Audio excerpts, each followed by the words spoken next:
Hey, Dana, the charges were dropped against this guy.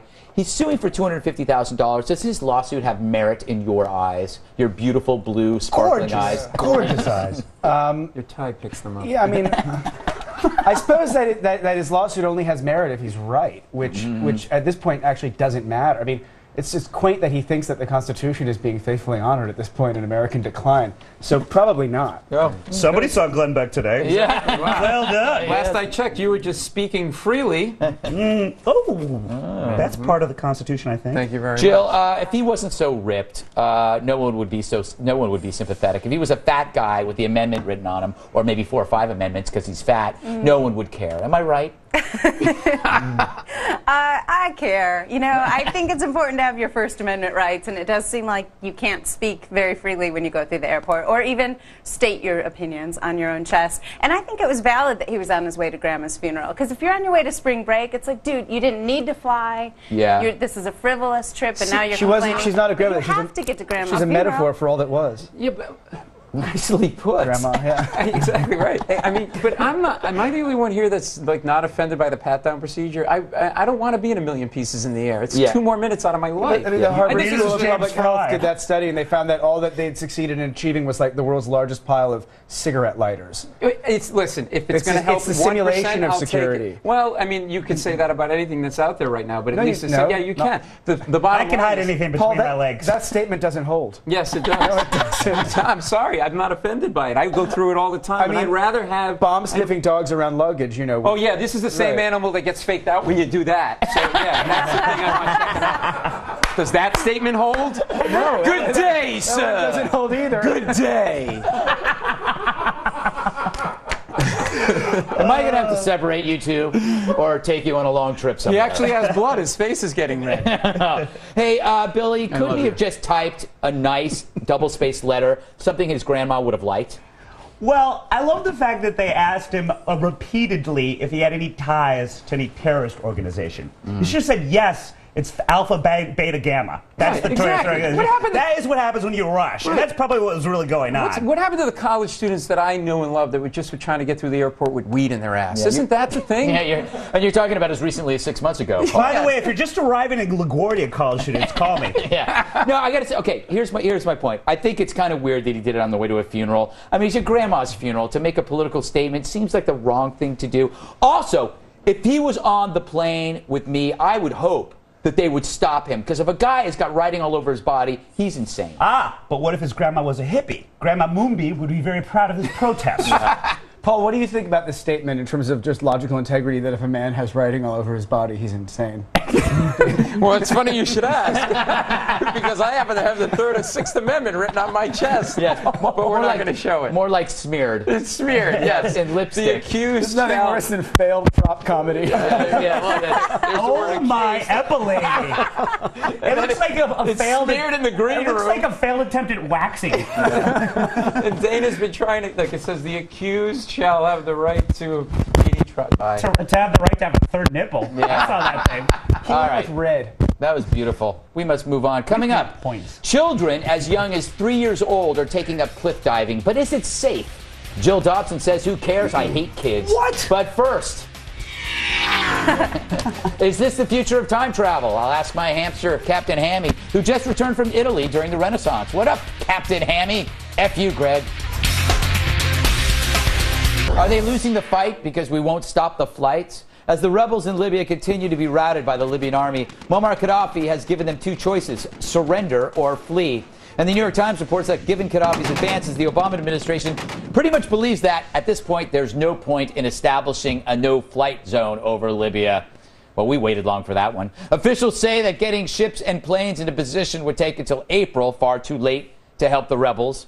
And while the administration supposedly is considering airstrikes, an official tells the Times, don't count on it.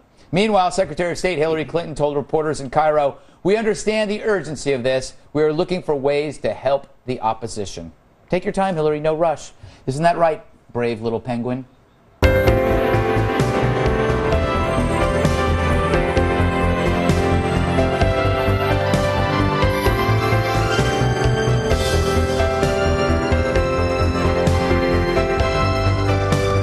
Yeah, that was great. Okay. Bad news is he's now hooked on heroin. Oh. Anyway, Dana, you just got back from Egypt. What happened to the inspirational wave of freedom that we're seeing? We're looking at Libya, and it just seems to be gone. No, I think it's still there. I mean, America spends the entire post-war era talking about the inevitability of democracy. And this is the fate of humanity. And then it finally starts to happen in some organic way, and we find it inconvenient. And Joe Biden tells the Egyptian people that their president for life, who likes to torture, abduct, and rob them, is not a dictator. Yeah. And you have, you don't get more bad than Muammar Gaddafi. Yeah. There's nothing controversial about this guy's badness. You have these freedom fighters who are there, and they're getting crushed. Yeah. And I understand that maybe we can't have boots on the ground, but if you do believe that this is the direction of history, you have to stand up. Yeah. You cannot claim exceptionalism and then in your conduct be unexceptional. Well, but that's the whole point. Obama rejects exceptionalism. He made it clear that he is a citizen of the world. You cannot have an apologist in chief. Look, I understood 1% of what he said. But the 1% It's very clear. It's the most clear and easy thing in the world. But why are we obligated to step in everywhere around the world? All right? Do your own, knocking out your own that's the new dictators on mantra. Libya. No, America let Libya is... figure out how. Google how to kick out a dictator. Google it. Yeah, no, but he's got a point. The Arab League is calling for a no-flight zone. Why aren't they imposing it? They can't. They don't have the capacity to do it because Gaddafi has all this oil money. There are two countries that can take out his defenses, and it's Russia and the U.S. And neither of them are particularly incented to do it because, one, this was forgotten in the hubbub over the UK's trading of the Lockerbie bomber for basically deals. But Bush rehabilitated Gaddafi in exchange for a good news cycle. Yeah. He took him off. I mean, we got far less. At least the British got cash. Yeah. Well, I'll tell you, though, if we're in the business of installing fake democracies around the world, we're already engaged in two of those right now. I'd say let Russia have this But we're not. Listen, if you look at American empire, it began in Europe because people were starving, and it began in the East because we needed to knock Japan out of the war. Yeah. Look, the U.S. has about as much. We do mean well. I think America screws up, but we are sincere. And, But it shouldn't be all our on our rhetoric shoulders. was Let them not handle empty. their own overthrow. Why do we have to now, step in? But basically what you're saying that is that you're not going to be exceptional. Bret Easton Ellis wrote that great essay on the Daily Beast this week, and he talked about Bob Dylan as high empire. And that Dylan quote, when you're tired of yourself and all of your creations. That applies to America now. We no longer believe. Fine, but what you're saying then is we don't believe that we can do it, which we used to. We and can't. We We have don't about believe as in our much revolution in us exceptionalism. as Prince does. We have no revolution left in us. That's so sad. I can't accept that. I mean, I love this country. I got to say, all I want out of this, Jill, is to have Gaddafi killed. I don't care about anything else, simply because of the Lockerbie thing. I think that we're in our rights to do something to him, and we can't even do that because we are saying it's urgent, and then we're undecided. It kind of makes me sad.